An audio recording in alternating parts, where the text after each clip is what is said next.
Have you ever felt like your life is just stuck on fast forward? You blink and a week is gone. Well, what if the remote control to slow things down has been in your hands this whole time? That's what we're digging into today. We're exploring this really powerful idea from chapter 23 of Scott Howard Swain's book, A Practical EmPath, Rewire Your Mind. The chapter's called Slowing Down Time, and it argues that going slow isn't a weakness. It's actually a learnable superpower. Right at the beginning of the chapter, you get this quote from Pico Iyer, and wow, it just hits you, right? In a world that's always screaming faster, more, now, the most rebellious, most powerful thing you can do is just stop. I know, it sounds completely backward, but as we're about to see, it's the secret key to everything from better health to a way sharper mind. So I've got to ask you, straight up, are you speed running your own life? I mean, really think about it.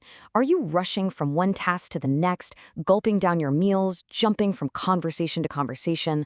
The book makes a really strong case that this isn't just a bad habit. No, it's a physiological state that has real, measurable consequences for your body and your brain. All right, so here's our game plan for how to get our time back. First, we're going to talk about the race you're probably losing without even knowing it. Then we'll get into 3 super practical exercises, starting with your fork, then your focus, and then your body. And finally, we'll wrap it all up with the power of being present. Okay, first up, the race you're losing. Now, the core idea here is simple, but it is so profound. Rushing, just the act of rushing, directly causes stress. And stress, it's not just some vague feeling of being overwhelmed, it's a full-on chemical reaction going on inside you. So let's look at what's actually happening chemically. When you're rushed, your body pumps out more cortisol. That's the famous stress hormone. And get this, the chapter points out that cortisol literally tells your body to start storing fat. It's a survival mechanism gone wrong. But look at the flip side. When you're mindful, you're actively lowering that cortisol. You're not just enjoying your food more, you're improving your digestion and basically telling your entire nervous system, hey, we're safe, you can relax now. And that leads us perfectly into our very first training ground, your fork. Seriously. Every single meal is a built-in opportunity to practice slowing down and start rewiring your automatic hurry-up response. This is where all that theory gets super practical. So, how do you actually do this? The book lays out these really simple steps. You take a deep breath, you actually look at your food, smell it, but let me tell you, step 4 is the absolute game changer. Put the fork down. I mean it, between every single bite. That one little action shatters the habit of just shoveling food in. It forces you into the here and now, where you can actually taste the flavors and feel the textures. And hey, if the health benefits don't convince you, the book has this amazing and kind of hilarious story about a terrible date. See, eating mindlessly doesn't just impact you, it sends a huge signal to other people. As this quote so bluntly points out, the way someone is present, or not present, with their food, well, it can make you wonder about other areas of their life. Okay, so we've covered the fork. Now let's take this same idea and apply it to the mind. This is our second practice, your focus. And the book really challenges us to completely rethink what meditation even means, taking it out of the monastery and putting it right into our everyday lives. I love this definition from the book because it's so simple and so freeing. The goal of meditation isn't to empty your mind, which, let's be honest, feels impossible most of the time. No, the goal is to fill your mind so completely with one thing that there's no room for anything else. And what does that actually look like? Well, pretty much anything you do with total focus. Reading a great book, cooking a meal, dancing, listening to music, even sex and exercise. By this definition, you have probably been meditating for your entire life and you just didn't have the word for it. It's not about what you're doing, it's about the quality of attention you're bringing to it. And here is the why. Why do any of this? Because the whole point of all these different practices is to help you become less reactive and way more consciously aware.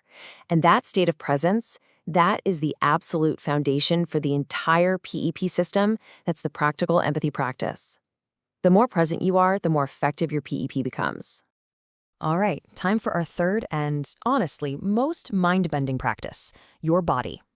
We're about to get into how deliberate, slow, physical movements, like you see in Tai Chi, can literally change the way you perceive the world. To really drive this home, the author shares this incredible personal story from his martial arts training. He started practicing slow-form Tai Chi, and when he went back to sparring, something wild happened. He felt like he could predict his opponent's moves, reacting almost before they even started. He says to an outsider, it would have looked like some kind of psychic ability. So what's going on here? Is it magic? Well, the book suggests a really cool hypothesis. It says that by practicing movements in super slow motion, you're actually fine-tuning your nervous system. You're training it to become so sensitive that you start to pick up on the tiny, almost invisible micro-movements that happen right before a big action. Your subconscious brain processes all that data, and you just react, no conscious thought needed. I mean, just think about something as simple as a punch. At full speed, it's just a blur. But when you slow it way, way down, you're giving your brain an insane amount of data to analyze. Every little piece, the foot pivot, the hip twist, becomes a clear signal. You're not just practicing a move, you're literally teaching your brain to see the world in higher resolution. So we've talked about your fork, your focus, and your body. Let's pull all these threads together now in our final section, the power of presence. How does all of this connect? The book uses this perfect little metaphor. Think of each of these practices, mindful eating, focused attention, slow movement, as different doorways. They might look different on the outside, but they all lead into the exact same room. And that room is a state of pure presence. And that's the bottom line. It's a chain reaction. The act of slowing down, no matter how you choose to do it, is what builds presence. And that presence is the fuel that makes your PEP, your practical empathy practice, actually work. Because let's face it, you can't be empathetic to someone else if you're not even fully there in the first place. Slowing down gets you there. You know, this isn't some new trendy idea.